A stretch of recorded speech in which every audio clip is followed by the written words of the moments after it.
অনেকে চুন খেয়ে মুখ পুড়ছেন, দই দেখে ভয় লাগে। অনেক জায়গায় প্রতারণা হয়েছেন, কাজে কোনো ফল পাচ্ছেন না।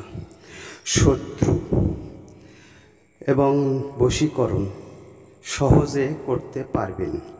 কিভাবে করবেন? একটি পুতুল তৈরি করবেন। করার পরে আপনি জঙ্গলে যাবেন। জঙ্গলে গিয়ে একটি পেঁচার ব্যবস্থা করবেন। করে সূরা ইখলাস একটি কাগজে লিখবেন।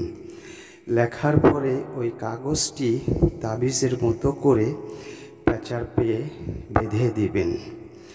যাকে করবেন তার নাম, এবং মেয়ে হলে মেয়ের মায়ের নাম, ছেলে হলে ছেলের বাবার।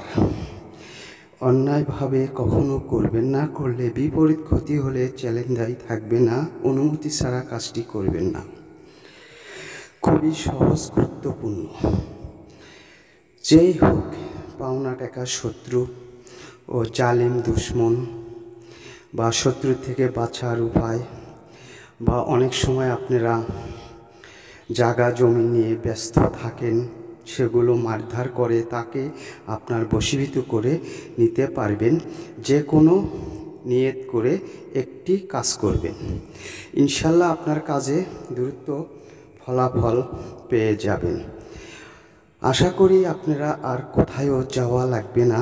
আমার এই ভিডিওটির মাধ্যমে অনেক উপকার পাবেন।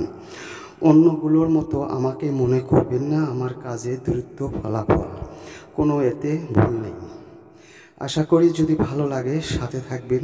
পরবর্তীতে আবার দেখা হবে। আজ এই পর্যন্তই।